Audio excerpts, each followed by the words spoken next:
Por que é importante a gente compreender, usando o método Paulo Bassani de ensino para cortes de cabelo, alguns movimentos? Veja só, eu vou começar exatamente cortando um cabelo, porque vocês concordam que isso é uma projeção, tem uma posição de dedos em relação ao crânio, quando isso repousa, gera um efeito. Se eu sei o efeito, eu antecipo os resultados. Se eu sei o efeito, eu tomo decisões. E se tomada a decisão, a cliente talvez reclamar com razão, talvez por uma decisão em conjunto mal tomada. Ou se nada equivocado, isso faz parte às vezes dessas tomadas de decisão. Eu vou lá e ajusto as peças entendendo o que vai acontecer no crânio, no caimento natural do cabelo. Vamos observar uma questão, assim, uma construção. Vem cá. Vamos imaginar que eu demonstre para vocês um movimento de corte que tem uma figura, certo? Uma distribuição bem horizontal, posição dos dedos verticais. E peço para vocês, ou explico, apenas cortando o cabelo, desta forma. Posso explicar muito bem, mas vocês vão notar que compreender exatamente o que acontece e por que acontece, que é o que vai gerar o entendimento de todas as técnicas. Vocês vão notar isso aqui no cabelo, primeiro, com paciência, vou mostrar aqui, mas quero complementar o porquê que é valioso nós entendermos não apenas a projeção do cabelo, mas principalmente a utilização do quadro magnético, das fitas, para que a gente possa ter controle. Para fazer esse movimento, que parece simples, existe uma sequência de detalhes que quem é meu aluno já sabe, que nós alertamos a todo momento. A forma como seguramos o pente, a forma como conduzimos o corpo, nos posicionamos com o corpo, a forma como manipulamos a tesoura. Tudo isso, mas eu quero demonstrar aqui o movimento até o final, para de uma forma depois, por que não usar lúdica? Pode ser? Apresentar para vocês o que nós estamos fazendo.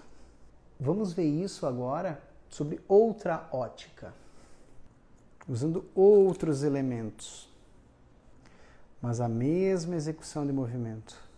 E vocês vão notar aonde eu quero chegar com vocês. Penteamos horizontal, cortamos vertical. O cabelo e as fitas, mas vem aqui comigo. Notem, aqui no quadro, aqui ele representa exatamente o mesmo movimento que foi criado. Então eu tenho uma posição onde o cabelo foi cortado. Aqui está ela, aqui está a linha do corte. Importante saber que esta projeção, estou dando só um exemplo para vocês, tá?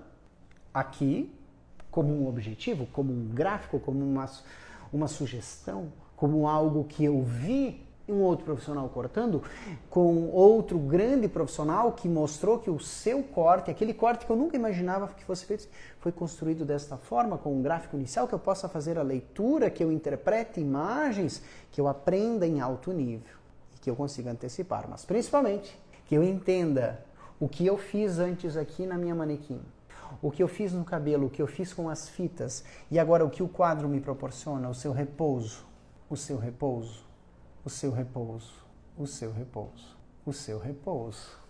Tcharam! Olha lá. Certo ou errado, Paulo? Não sei. O que eu queria? Será que se esta linha de peso aqui é certo ou errado? É o que eu queria? Veja o que acontece com o movimento, porque eu tenho que saber o que acontece lá onde eu corto. Eu tenho que entender o que acontece lá onde eu corto. Notem, fio de cima, fio de baixo maior do que o de cima, veja a distância.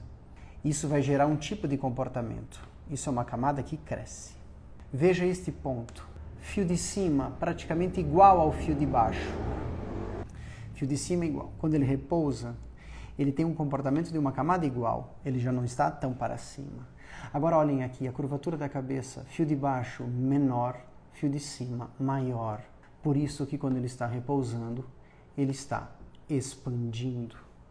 Se a cliente reclama disso, e eu quero chegar a conclusões sutis, a importância de entender o que acontece na projeção e o que acontece no caimento em todas as técnicas, entendam isso, em todos os cortes, na aplicação disso, para que tu domine exatamente o que tu estás fazendo, não importando o comprimento.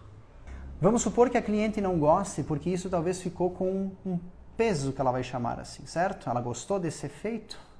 Aí o que a maioria faz? Pega a sua tesoura mágica e começa a rasgar, rasgar, rasgar, rasgar, rasgar, rasgar, rasgar, rasgar, e acaba encurtando e tirando aquele peso, recriando muitas vezes, ou criando uma figura mais agradável sem aquele pedacinho que era desconfortável. Paulo, mas ela alcançou o objetivo. Ok, entendi, mas ela não sabe o que ela fez.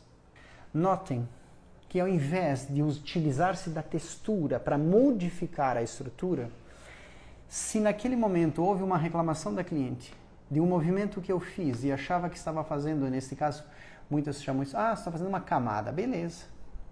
Se eu percebo que posso recolocar em outro ângulo, recolhendo com a tesoura, aquele triângulo retângulo lá de cima, em um outro movimento, corrijo em estrutura algo com muita mais facilidade. Aqui, proposto. Se recolhe. Não está mais indo. Removeu. Entender os movimentos, entender o que acontece e a correlação dos fios de cima com os fios de baixo, sempre assim. Quando nós começamos a entender o que a gente faz e por que a gente faz, a gente nota, olha lá, que o que precisava era talvez fazer um outro movimento na estrutura, em outra posição, gerando um outro resultado técnico, certo? Que antes estava aqui assim. Então eu começo a evitar problemas ou talvez alcançar objetivos de solução. Muitas pessoas têm muita dúvida sobre tudo isso. E quando eu entendo o que acontece em relação à minha cabeça, olha lá, tá vendo? Vamos imaginar aqui. Estou cortando ele plano aqui para o lado. Mas olha a curvatura do meu crânio. Até vou baixar o meu cabelo aqui para parecer mais a curvatura. Olha lá. Tá? Vamos achar aqui. Acompanhe o raciocínio. Este fio aqui, vocês estão vendo ele? Este fio aqui, vocês estão vendo ele? Vocês notam que o fio de cima, em relação ao crânio e a sua curvatura, é maior que o de baixo. Este também é maior que este, pela curvatura. Mas na lateralidade do meu crânio, este e este são iguais, pela lateralidade. Quando eles vão repousar, ele vai ter um comportamento. Se eu não quero isso, eu tenho que saber como eu faço com os meus dedos para remover isso, sem buscar a Nossa Senhora da Tesoura Dentada, o Edward Mãos de Tesoura, o navalha, navalha, navalha, navalha, que muitas vezes dá certo e funciona e fica legal. Aí a cliente chega de volta meses depois e tu coça a cabeça e fica assim, o que será que eu fiz? Não me recordo. Nos santos que circulavam, aquele que eu conectei está de férias agora. Eu conecto o outro, a quem eu chamo? Se a cliente gostou, como que eu sou capaz de repetir? Se a cliente não gostou, como eu de repente posso até potencializar uma forma? Como? Ou solucionar através da minha posição de dedos e outras posições, inclusive, para remover mais peso ainda, para que lá no seu repouso o cabelo fique mais ativado ainda, com mais movimento, com mais textura ativada e não com tanta expansão. O que eu quero? O que a cliente quer?